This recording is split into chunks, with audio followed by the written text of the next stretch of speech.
Hello and welcome to my channel. My name is Vlad and this is my first video tutorial. Today I will be showing you how to replace the rear brake liners on a 2015 Renault Captur.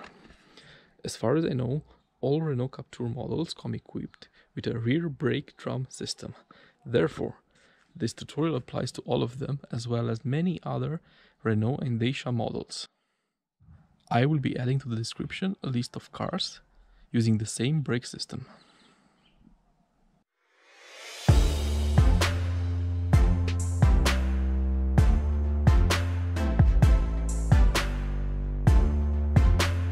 But before we start, let's go through a list of tools and equipment that you will be needing. First, a pair of wooden blocks. I use these to prevent the car from rolling away. A hydraulic jack, but of course you can use also mechanical jack. A ratchet wrench, a 17mm socket, a big flathead screwdriver, a small hammer, a medium-sized flathead screwdriver, a 36mm socket, a pair of pliers, a pair of protection gloves, brake cleaner, a power tool with a wire brush, and finally a torque wrench. Okay, so let's get started.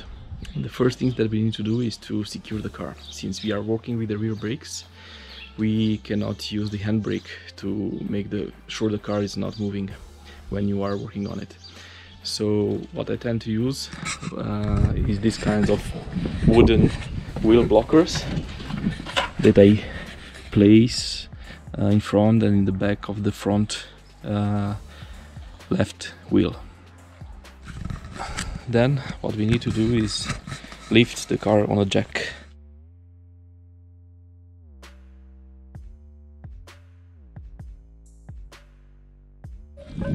You see here the Renault Captur has this kind of lifting point, let's say, built into the design by the manufacturer. So I will be using this lifting point, which is closer to the rear wheel, to lift the car. So in order to lift the car, you need to place the hydraulic jack lifting arm just under this lifting point. In order not to scratch the bodywork, I also use this wooden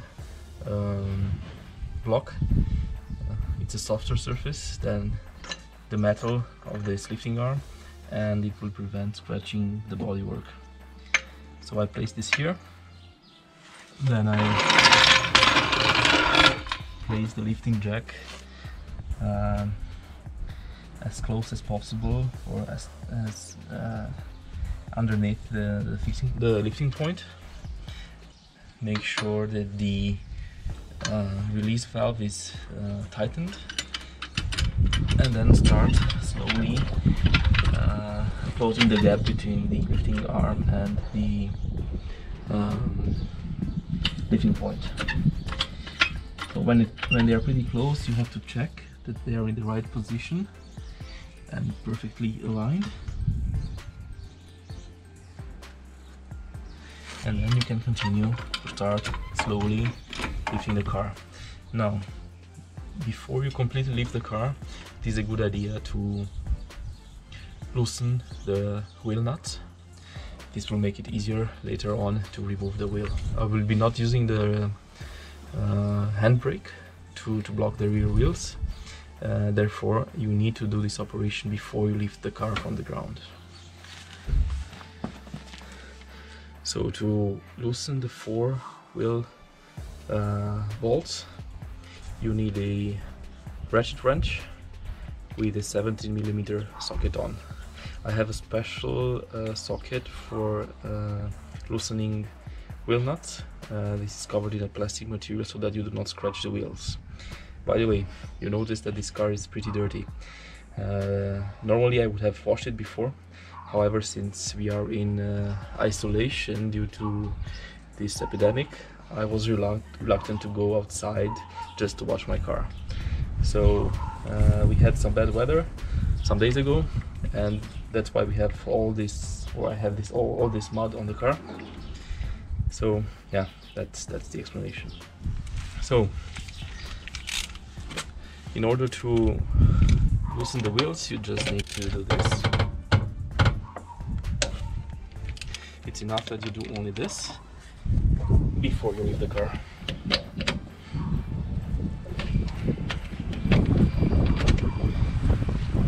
And that's it. It's enough for now. And now I can continue with the lifting of the car.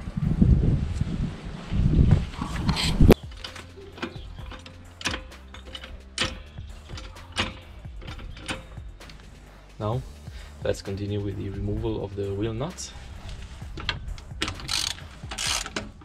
So these were pre-loosened. That's why right now you don't really need the ratchet wrench. You can do it by hand, just like this. So what I do here generally is remove the bottom bolts first.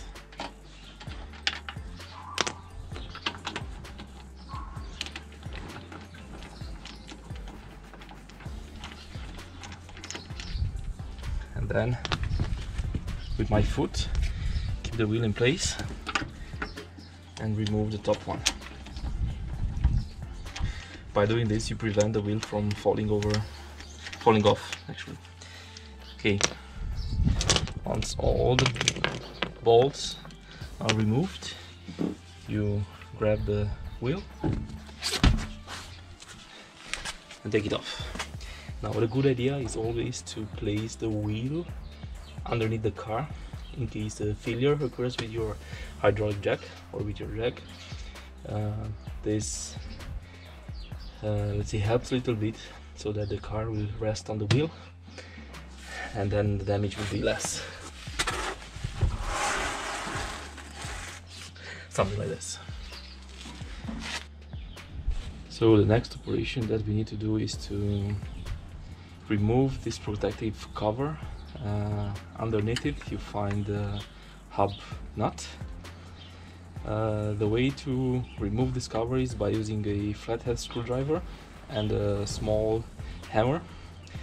And basically what you need to do is to place the tip of the flathead screwdriver in this position just between the brake drum and this cover, and by hitting it with the hammer the cover will come loose.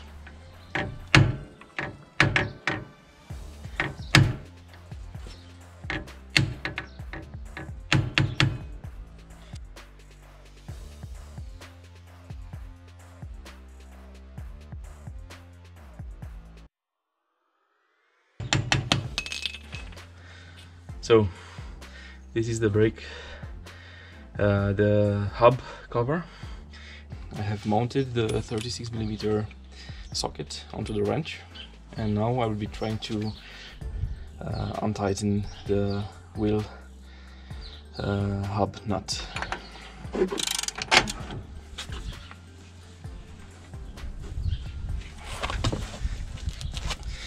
So you see here, without an extension rod I do not have a good working position. Therefore I will be grabbing my extension rod to basically move the socket wrench a little bit further back. Okay, so with the extension rod now I have a more comfortable position so that I can try to untighten the nut.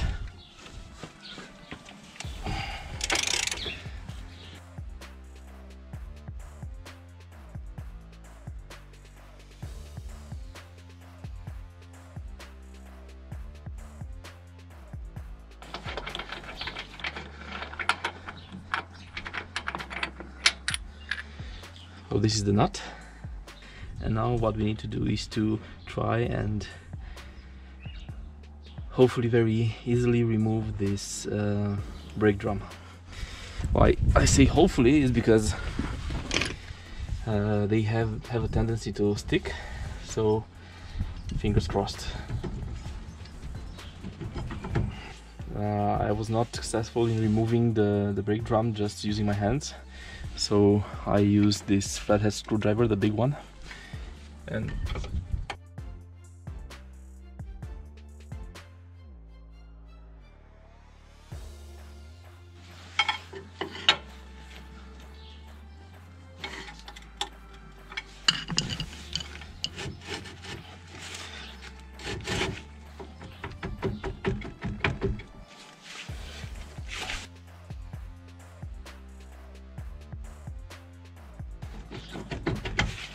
try not to shake the car too much, so it is still standing on a hydraulic jack, and this is not ideal. Actually, you should have or should use some fixed stands, but I cannot find mine. I put them somewhere in my garden shed and cannot find them. So okay, success. So this is the wheel hub, the wheel drum, sorry. This is the spindle. Inside the wheel drum, the brake drum, you have the bearings, 2 of them, and these are the brake liners. Before I start removing all the accessories and the brake liners, it is always a good idea to take a picture of this assembly so that you know how to put it back together. So you see, you have a spring here, you have a spring in the back, you have this adjustment mechanism, you have these springs here, some pins. So what you need to do after you remove them is to take the new brake liners and rebuild them with these accessories before placing them back on the car. Okay, so the first step is to remove these retaining pins, which are held in place with this washer and springs, and the best way to do it is use a pliers, and with one hand and with the other hand place it on the back here and try to find the end of the pin, hold it in place, and then with the pliers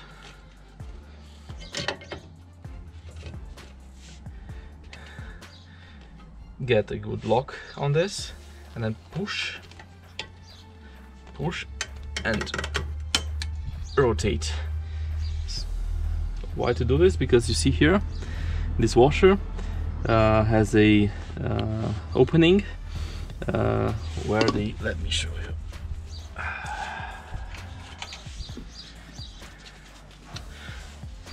So basically in this opening the end of the pin gets in, and then when you rotate it, it is locked.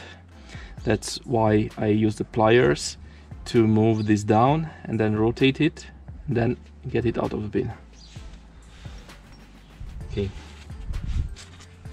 now the same thing has to be done for the other retaining pin. You just need to grab it.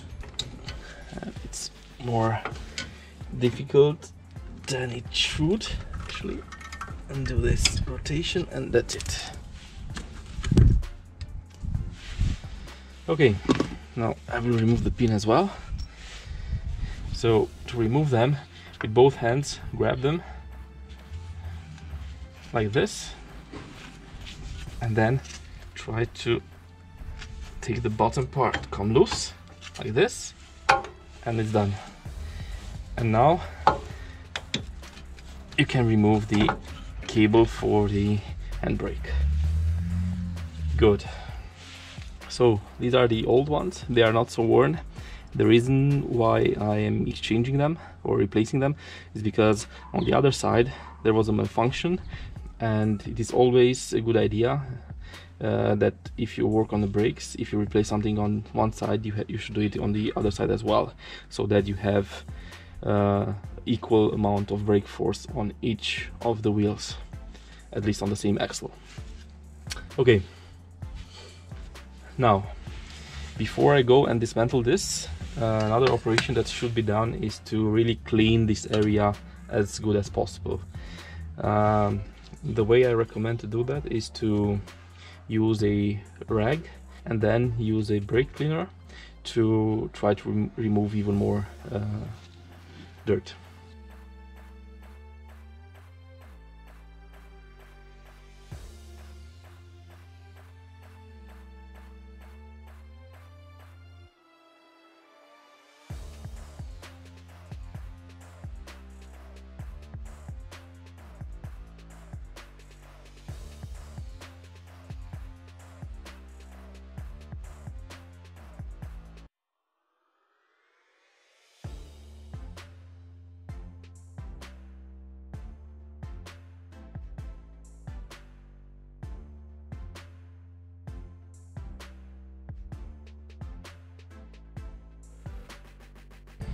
What needs to happen right now is to take apart this assembly.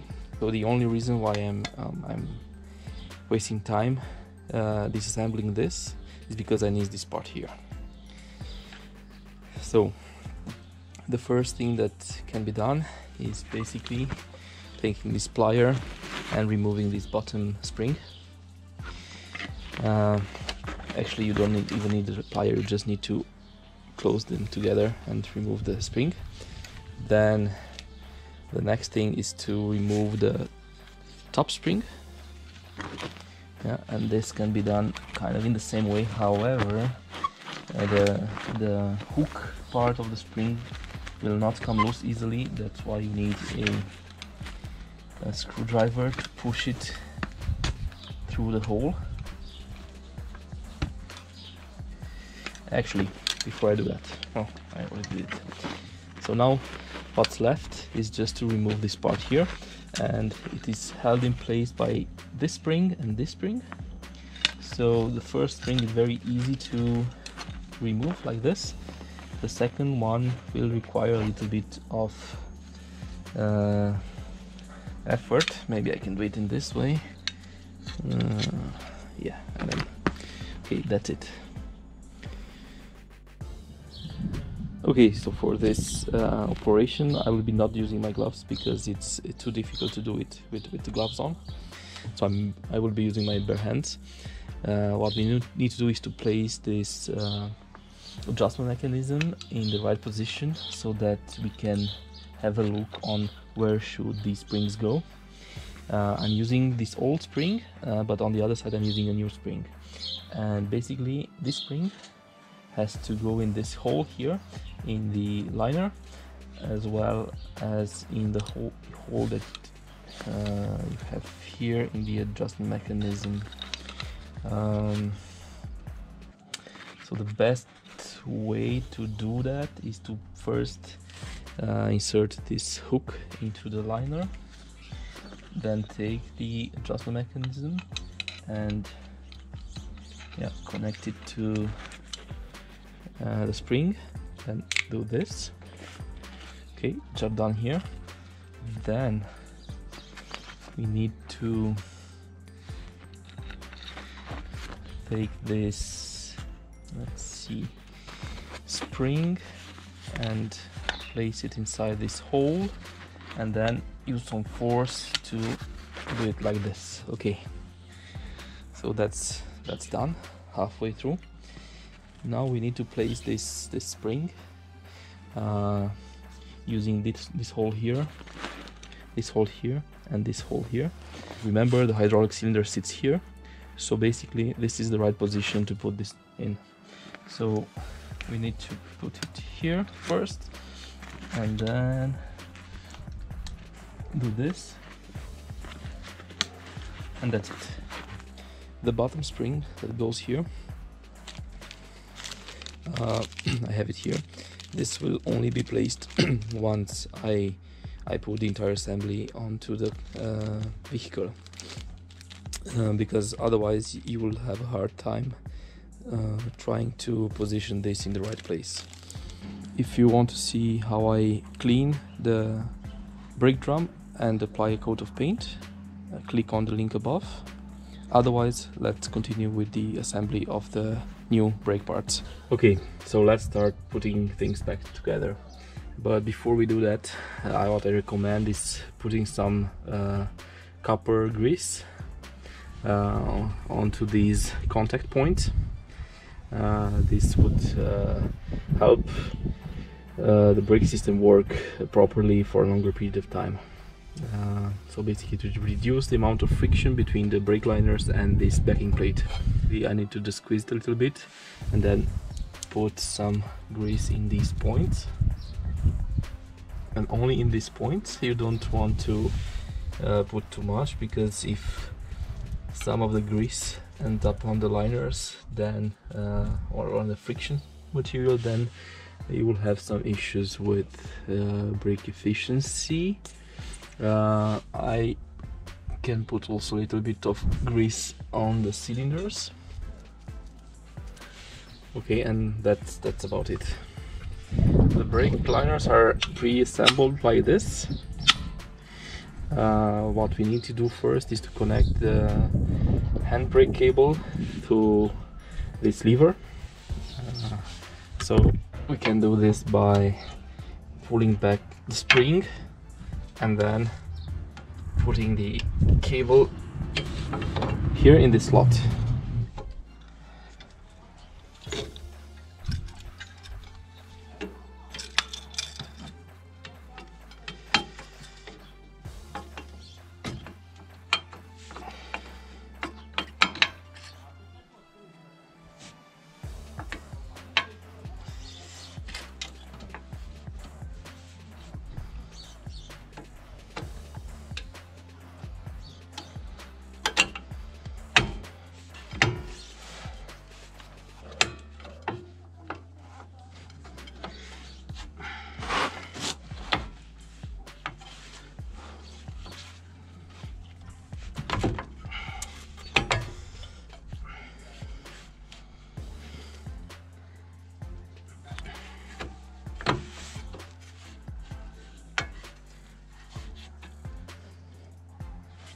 Okay, now you take this pin, you insert it through this hole here, then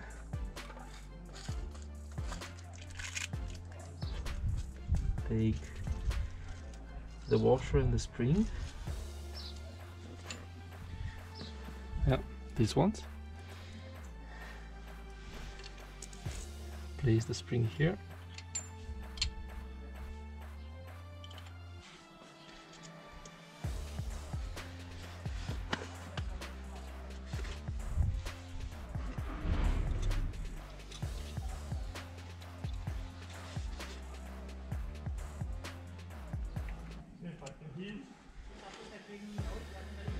put the washer onto the pliers, or grab the washer with the pliers, and then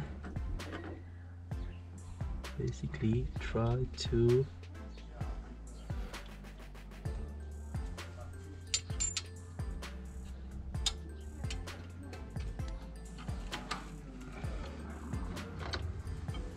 okay, so one side done. Now what's left is here. You need to push this liner back until it gets behind this plate. So I needed to fix it on this side so that it doesn't get loose. But now I can push with, I would say, high force the liner towards the outside so that you can get it behind the plate. So this spring is pretty strong, that's why you need to apply a lot of force like this. So now we just need to fix this as we did here with retaining pin, coil, spring and washer. So I'm grabbing again the retaining pin, the coil, and then putting the washer, or grabbing the washer with the pliers.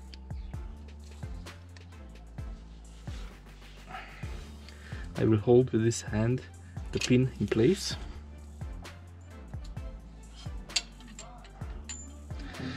Something like that.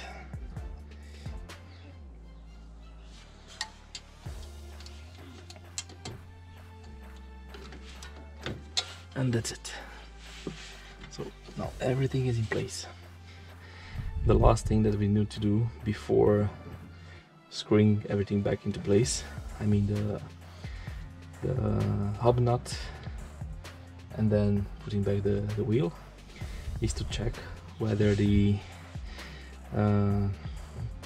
assembly, the whole assembly with the liners, with the drum, are as tight as possible. Meaning, when you pull the handbrake lever, even from the first or the second click, you would get some braking action.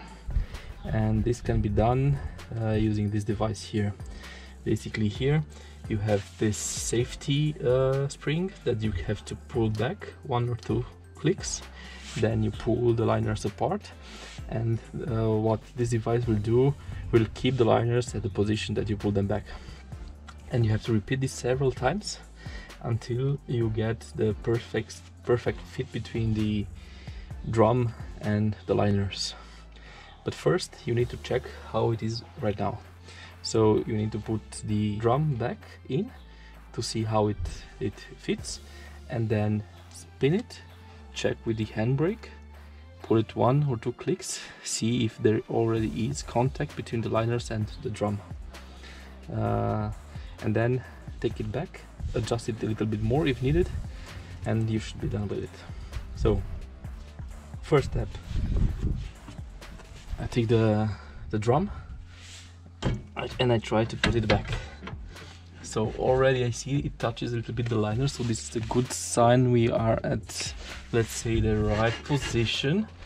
And now I'm just trying to see if it fits. Remember, when I put together the liner assembly, I screwed in this adjustment mechanism. So let's see. It appears that there already is a good fit. Okay, it can spin freely. So what I will do now is spin this drum and then apply the handbrake 1 or 2 clicks to see how it behaves. So we should be seeing, even from the first click, some braking action. So I'll spin this and then I will activate the handbrake and see what happens.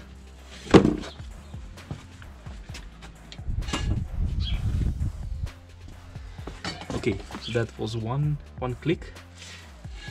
We already have some friction, but maybe I need to adjust it just a little bit more firmly so that we have a little bit more action from the first click. Let's see, I will try to do that.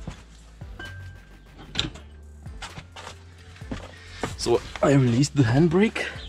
I will be taking the drum out.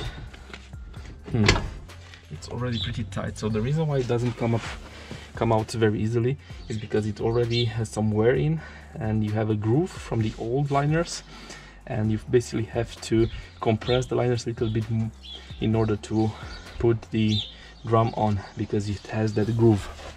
So what I will do is just make 2 clicks from this safety spring, 1, 2, and then pull the liners apart like this. Okay, so let's see if I can still fit the drum back in.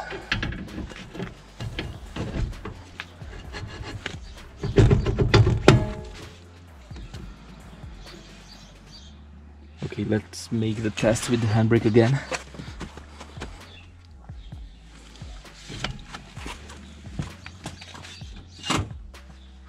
These were 2 clicks. Let's do it again.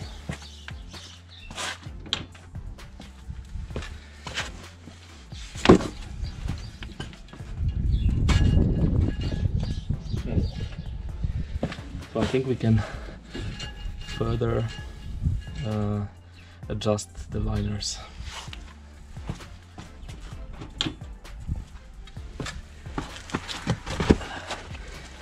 Again, drum off.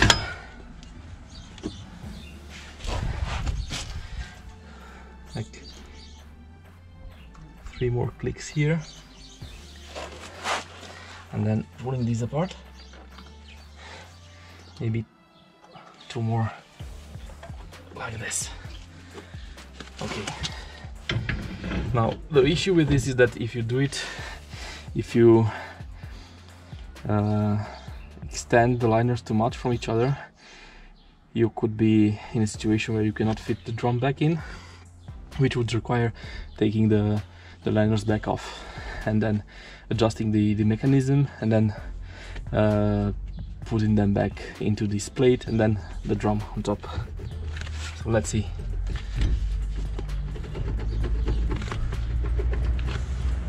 So it's pretty tight already. Hope I didn't overextend them.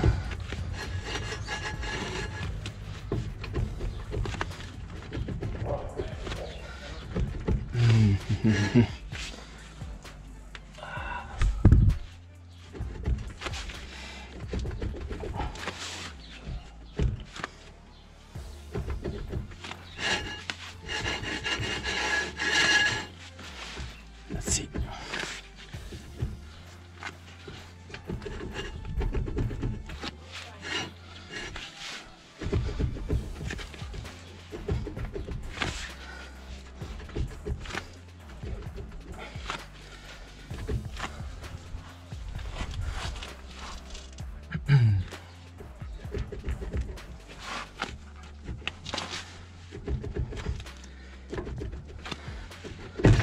Okay, so now I think it should be good. I don't think I can extend the liners much more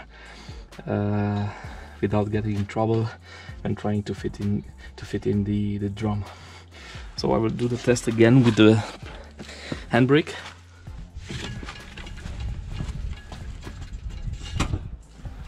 That's 1 click.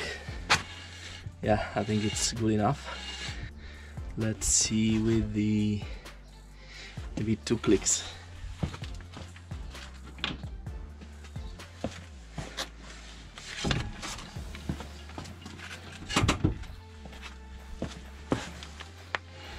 Yeah, I think that's good enough. What still needs to be done is to fit back in the wheel nut, the wheel hub nut. So have it here. I will place it in the socket. It's easier like this. Then you put it here and tighten it by hand up to the point where you cannot do it anymore, and then take the wrench, switch it to tighten, and then tighten it with the wrench until it reaches the bearings.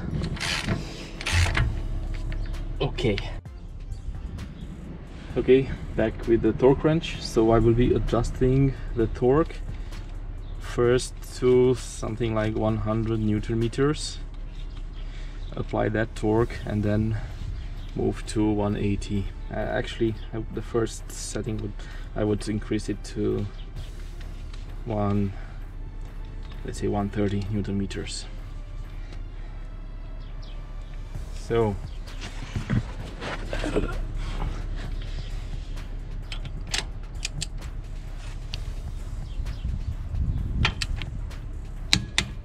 okay, let's go up to 180 Newton meters, maybe 85. 185 should be good enough, something like that.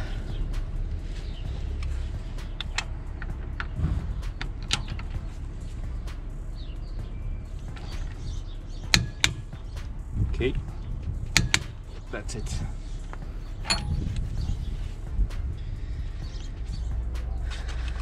Next step is to fit in the dust cap. So you just need to place it here and slowly with the hammer press it in.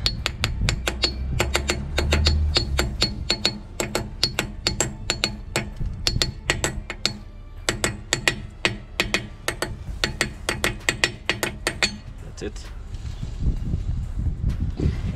Now, next step, fitting the wheels back.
Then I take the torque wrench, set it to 120 Newton meters.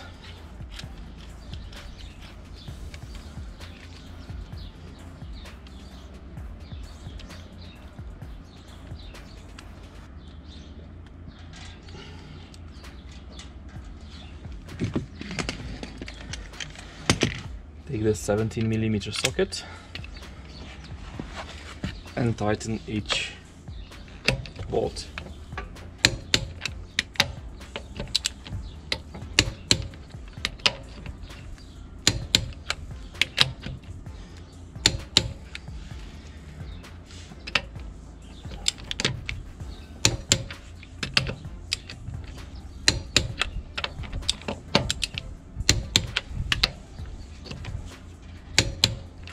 Okay. That's about it. The only thing left to do is to get the car back on the ground, and I'm doing this by opening the release valve on the hydraulic jack slowly.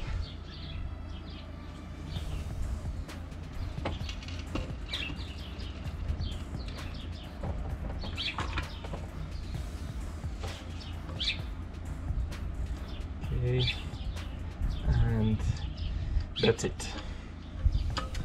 Now what you need to do is go on a test drive and try to assess whether the rear brakes are working and the handbrake is working. Basically how you can do this is go on a let's say very dirty surface covered with dust or sand, and slowly apply your handbrake and see whether you get a lock on both wheels at the same time, both rear wheels. That's one way to do it. The other way is to go on a clean surface where you have a lot of traction and slowly apply the handbrake and see whether the car tends to move away from the straight direction, so either left or right. Then you would see that maybe one wheel is applying more braking force than the other. Also, it is recommended that if you have access to a workshop that has a brake stand, you can go to that workshop and have them check your rear brakes. I guess that would be the best thing to do. Okay, thanks for watching. I hope you enjoyed it. As this is my first video of this kind, I would greatly appreciate it if you would leave a comment in the comment section down below. So, thanks, goodbye.